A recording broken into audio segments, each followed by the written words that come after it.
नमस्कार साथियों, स्वागत है आप सभी का हमारे साथ इस कालांश में। तो अभी आप देख रहे थे, इसके पहले हमारा ये वर्ड विचार का एपिसोड चल रहा है जिसमें हम स्वर और व्यंजन के भेद देखेंगे।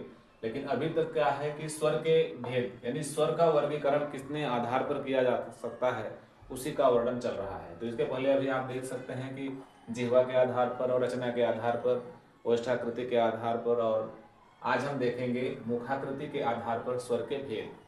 तो मुखाकृति के आधार पर स्वर के भेदों को कितने भागों में देख सकते हैं हम? चार। ये चार प्रकार के भेद हैं। तो पहला इसको हम कह सकते हैं सवृत स्वर। सवृत स्वर। और दूसरा है विवृत। विवृत स्वर। तीसरा है अर्ध समृत। अर्ध समृत स्वर। और चौथा है अर्ध विवृत स्वर।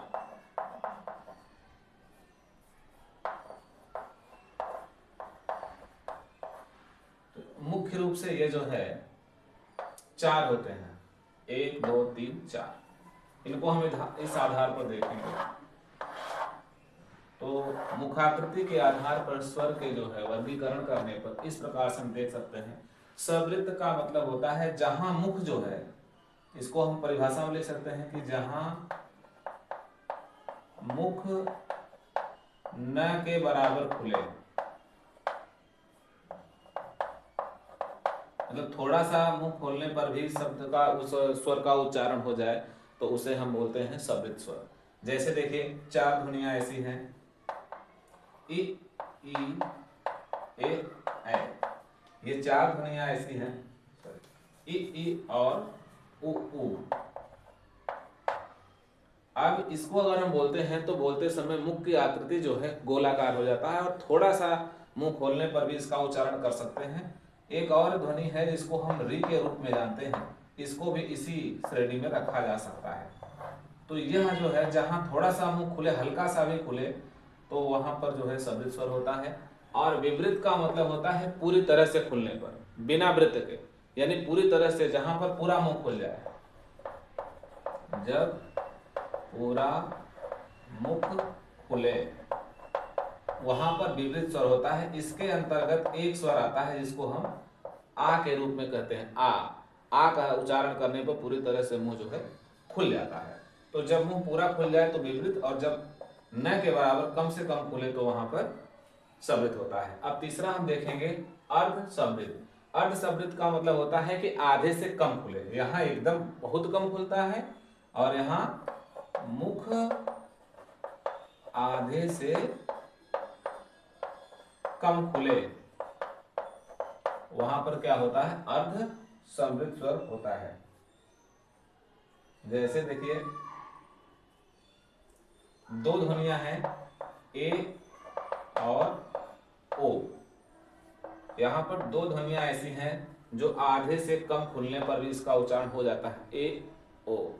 वृत्त के आधार पर होता है, ज्यादा नहीं खोलना है, लेकिन हल्का सा आधे से ज्यादा जो है कम खुलने पर भी बोल दिया जाता है, हो जाता है। चौथा देखेंगे हम अर्ध विवृत स्वर। अब यहाँ पर चार ध्वनियां, ये 5 और ये 6, यहाँ तो 8। 8 ध्वनियां हो चुकी हैं। तो अभी हमारा माइनस में कितना है? 3 ध्वनियां और हैं।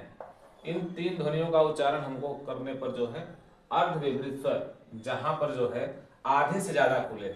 विवृत में क्या होता है? पूरा खुल जाता है, लेकिन अर्ध विवृत में जो है आधे से ज्यादा अधिक, मुख आधे से अधिक खुलता है, तब वहां अर्ध विपरीत स्वर होता है।